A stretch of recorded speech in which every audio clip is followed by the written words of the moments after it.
এগো ভক্তমণ্ডলী, বড়দের দেখে তো ছোটরা শিখবে নাকি? বড়রা শিক্ষা দিলে তবেই তো ছোটরা শিখবে বাবা। বড়রা যদি নিজেরা আচরণ করে, বাচ্চা ছেলেকে কি শেখাতে পারবেন বাবা? দেখা যাবে আমি বাবা মা হয়ে কোনোদিন নিজের বাবা মাকে প্রণাম করি নাই, তা আমার ছেলে কি আমাকে প্রণাম করবে বাবা? করবে কি গো মা, করবে? আমি কোনোদিন আমার শ্বশুর শাশুড়ির চরণে হাত দিয়ে প্রণাম করি না, তা আমার ছেলে মেয়ে কি করে করবে সেটা? কখনোই না। তাই সম্মান পেতে গেলে আগে নিজেকে সম্মান দিতে হবে। তুমি অপরকে ভালোবাসো, তুমি ভালোবাসা পাবে। যদি তুমি অপরকে ঘৃণা করেছো, তার শতগুণ ঘৃণা তোমাকে পেতে হবে। কারণ কর্ম যাইতে ফল বাবা, যে যেমন কর্ম করব সেই ফল কিন্তু আমাকেই পেতে হবে। আপনার যদি 5 বিঘা সম্পত্তি থাকে, আপনার যদি ব্যাংকে 5 কোটি টাকা থাকে, আপনার চোখ বোঝার সাথে সাথে কিন্তু ওগুলো ভাগাভাগি শুরু হয়ে যাবে বাবা, হবে কি না? আপনার চোখ বন্ধ হওয়ার সাথে সাথে কে কোন দিকটা নেবে, কে কোন ফ্ল্যাটটা নেবে, কে কত টাকা নেবে, সব ভাগ বসে যাবে ভাই ভাই, বনে বনে। কিন্তু বাবা আপনার কর্মফলের ভাগ কি গো? কর্মফলের ভাগ কেউ নেবে? কেউ নেবে না। আপনার কর্মফলের ভাগ আপনাকেই নিতে হবে। আপনারা দস্যু রত্নাকরের কথা শুনেছেন বাবা? দস্যু রত্নাকর তিনি পাপ কর্ম করে সংসার চালাতেন বাবা। অন্যায় কাজ করে চুরি ছিনতাই খুন করে তিনি সংসার চালাতেন। জঙ্গলে থাকতেন, আর সেই জঙ্গলের ভেতর দিয়ে যত মানুষ যেত তাদের কাছ থেকে জোর করে টাকা পয়সা সোনাদানা আদায় করতেন, আর যদি না দিতেন তাদের হত্যা করে তাদের জিনিসগুলো কাড়িয়ে নিতেন। দেখুন, দস্যু রত্নাকর পাপ কর্ম করে সংসার চালাচ্ছেন। একদিন ওই বন দিয়ে নারদ মুনি যাচ্ছেন, খুব মন দিয়ে শুনুন। ওই বন দিয়ে নারদ মুনি যাচ্ছে, আর বদনে গাইতে গাইতে যাচ্ছে, শ্রী কৃষ্ণ গোবিন্দ হরে মুরারি,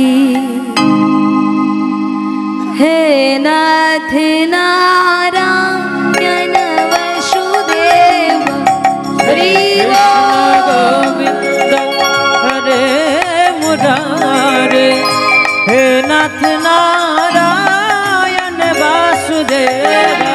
শ্রী কৃষ্ণ গোবিন্দ হরে মুরারি, হে নাথ নারায়ণ বসুদেব। শ্রী কৃষ্ণ গোবিন্দ হরে মুরারি, হে নাথ নারায়ণ বাসুদেব। হে নাথ নারায়ণ বসুদেব, হে নাথ নারায়ণ বাসুদেব। হে নাথ নারায়ণ বসুদেব, নাথ নারায়ণ বাসুদেব। হে নাথ নারায়ণ বসুদেব। শ্রী কৃষ্ণ গোবিন্দ নিতাই গৌর হরি হরি বল। হে নাথ নারায়ণ বাসুদেব।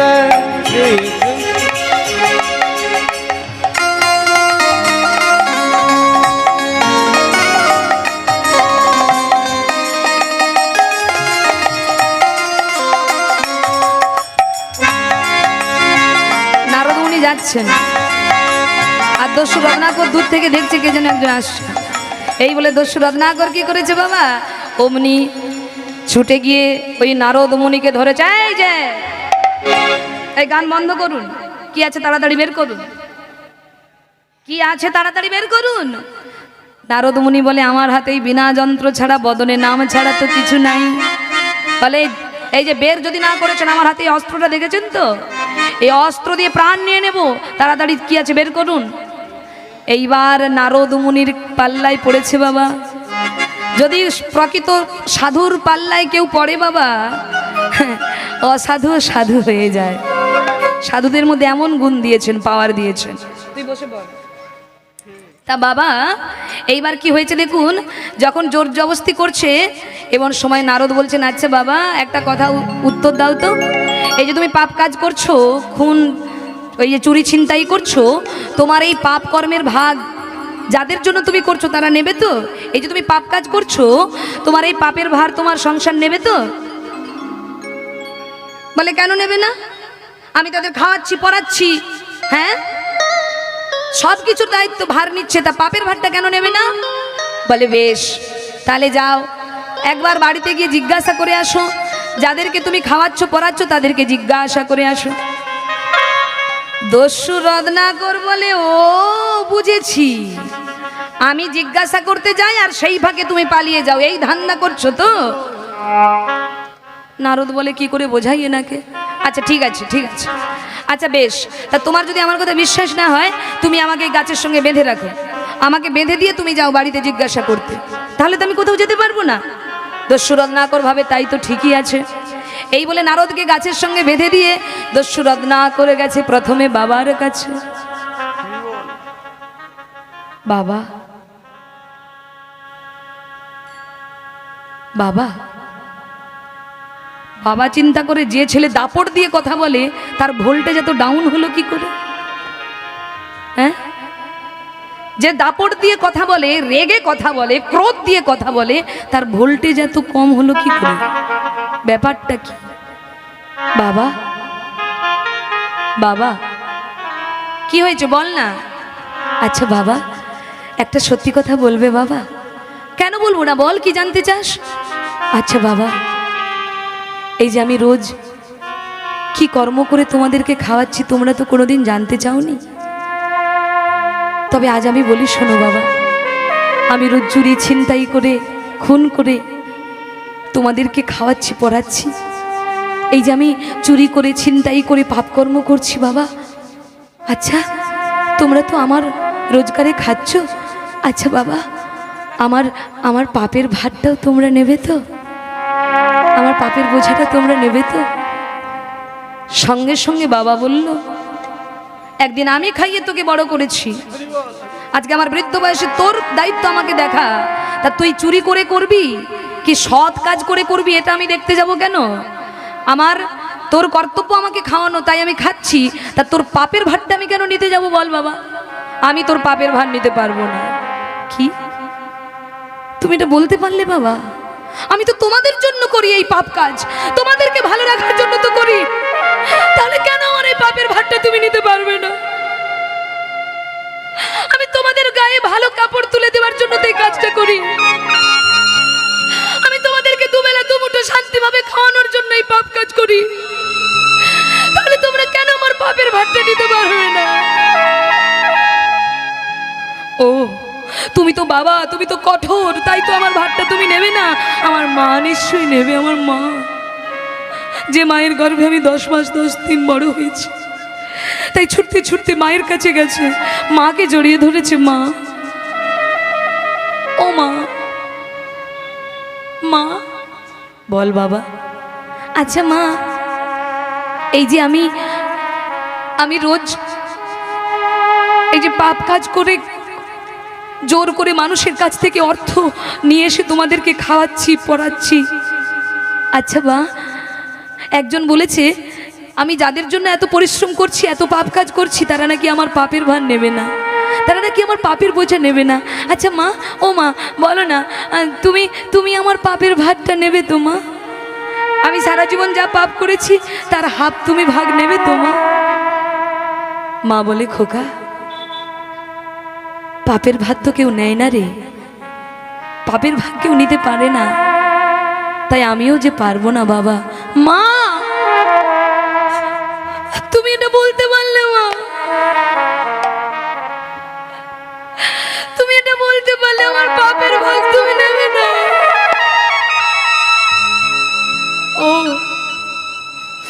ঠিক আছে, তোমাদেরকে নিতে হবে না, আমার স্ত্রী নিশ্চয়ই নেবে, আমার স্ত্রী তো আমায় খুব ভালোবাসে, আমার স্ত্রী নিশ্চয়ই নেবে। দেখুন একটু একটু করে চৈতন্য হচ্ছে, একটু একটু করে চৈতন্য হচ্ছে। কেন বাবা? সাধুর স্পর্শ পেয়েছে যে, সাধুর দর্শন পেয়েছে যে, যারা সাধুর স্পর্শ পায়, সাধুর দর্শন পায়, তাদের কি চৈতন্য না হয়ে থাকতে পারে গো?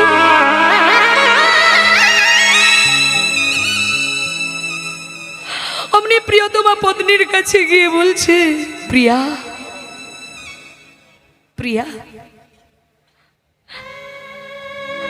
আচ্ছা যেদিন থেকে তুমি আমার কাছে এসেছো, যেদিন থেকে তোমার সঙ্গে আমার বিয়ে হয়েছে, সেদিন থেকে আমি তোমার সমস্ত দায়িত্ব বহন করে চলেছি। তোমার দামি শাড়ি লাগবে আমি কিনে দিয়েছি, তোমার গহনা গাঁঠি লাগবে আমি কিনে দিয়েছি, তোমাকে খাওয়াচ্ছি, পরাচ্ছি। আচ্ছা প্রিয়া, শুনেছি স্ত্রী নাকি সহধর্মিণী হয়। আচ্ছা তুমি তো আমার ধর্মের ভাগ নেবে, কিন্তু আমার অধর্মের ভাগ তুমি নেবে তো? আমি যেই পাপ কাজ করে চলেছি, জীবনে তো ভালো কাজ করিনি, সারা জীবন পাপ কর্ম করেছি, আমার এই পাপের বোঝা তুমি নেবে তো প্রিয়া? সঙ্গে সঙ্গে তার স্ত্রী বলে উঠলেন, শোনো স্বামী, আমি হলাম সহধর্মিণী, তোমার ধর্মের যদি কোনো ভাগ থাকে সেটা নিতে পারি, কিন্তু তোমার পাপের ভাগ আমি নেব না স্বামী। প্রিয়া, প্রিয়া তুমি কি বললে প্রিয়া? আমার পাপের ভাগ তুমিও নেবে না? এই তুমি আমায় ভালোবাসো, ঠিক এই সংসারকে দিক,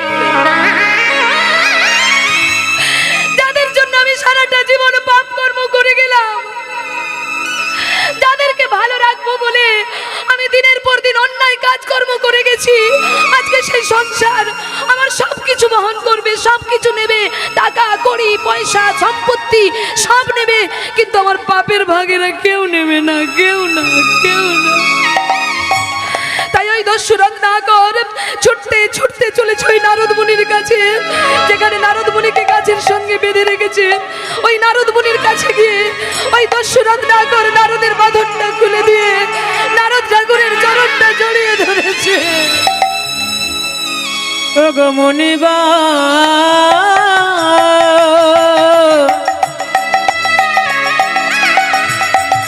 ওগো মুনিবা, ওগো মুনিবা,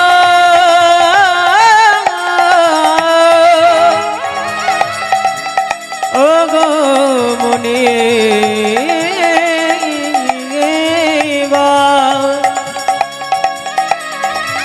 ওগো মুনিবা, ওগো মুনিবা, ওগো দয়া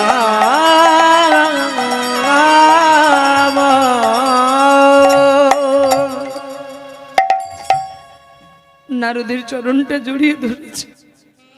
মুনিবার,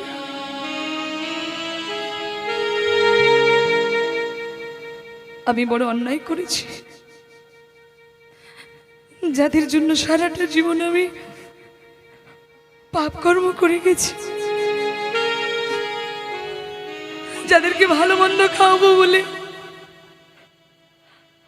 আমি দিনের পর দিন অন্যায় কাজ করেছি। মুনিবার, আজকে সেই সংসারের প্রত্যেকটা সদস্য, এরা কেউ আমার পাপের ভাগ নেবে না। মুনিবার,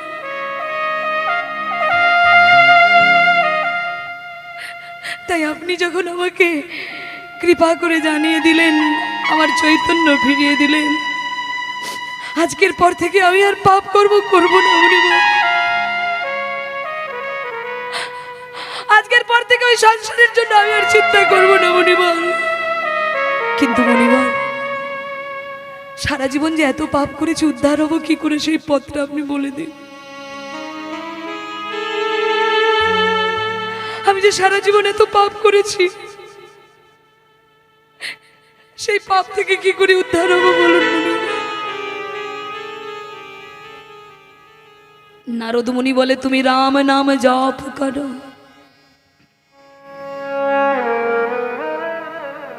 তুমি বদনে রাম রাম উচ্চারণ করো, কিন্তু বাবা দস্যু রত্নাকরের বদন দিয়ে রাম নাম উচ্চারণ হচ্ছে না। শত চেষ্টা করছে কিন্তু পাচ্ছে না। এত সহজ একটা কথা কিন্তু ওনার মুখে উচ্চারণ হচ্ছে না বাবা।